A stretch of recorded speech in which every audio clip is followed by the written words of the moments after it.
sadar ketika kita membeli barang online atau tanda tangan kontrak kerja termasuk perjanjian juga.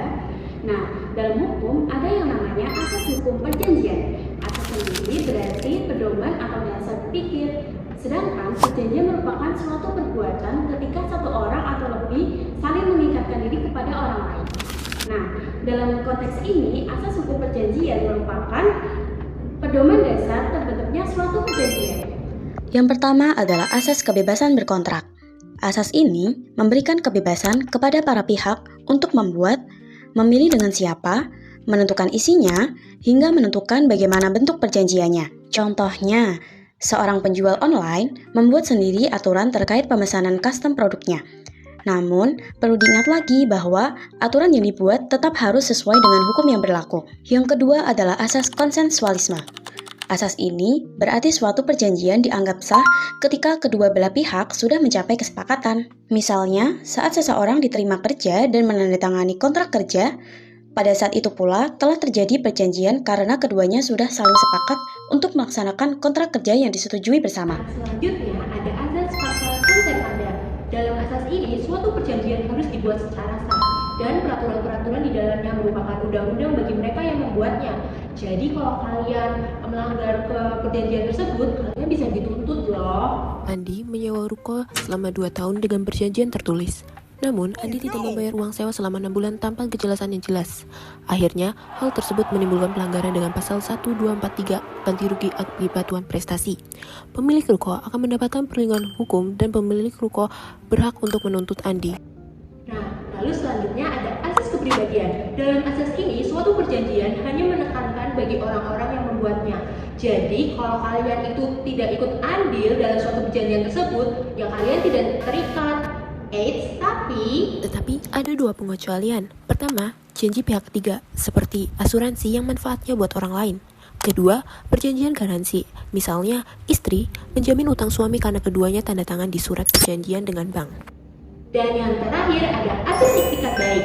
Nah, dalam asas ini kita harus diwajibkan dalam membuat suatu perjanjian harus secara adil dan jujur sesuai dengan pasal 1338 KUH Perdata. Misalnya, dalam transaksi jual beli, seorang pedagang harus memberikan informasi yang jujur terhadap kondisi barang yang ia jual kepada konsumen.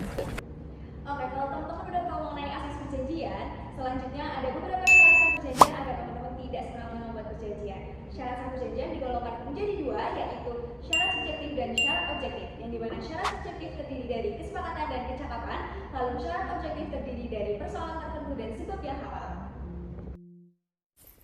Ini surat perjanjiannya ya. Di situ tertera bahwa aku akan membayar utang lunas sejumlah 5 juta rupiah pada 31 Mei 2026.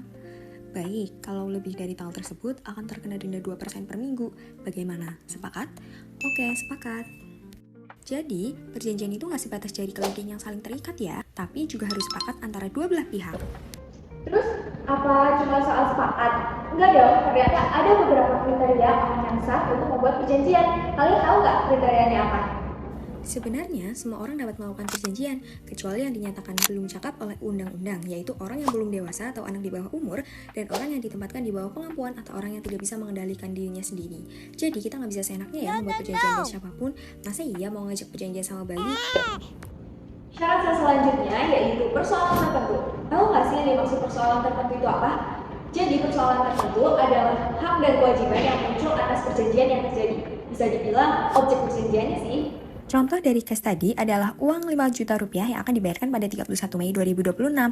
Objeknya jelas, maka perusahaan Rosa memiliki kewajiban untuk membayar sejumlah uang tersebut kepada perusahaan Citra, dan perusahaan Citra pun berhak menerima sejumlah uang tersebut pada 31 Mei 2026. Dan syarat sah perjanjian yang terakhir yaitu sebab yang halal, di mana tujuan dari adanya perjanjian ini haruslah baik. Contohnya tadi, dari perusahaan Rosa dan Citra, isi perjanjiannya nggak boleh kalau isinya tentang perdagangan manusia.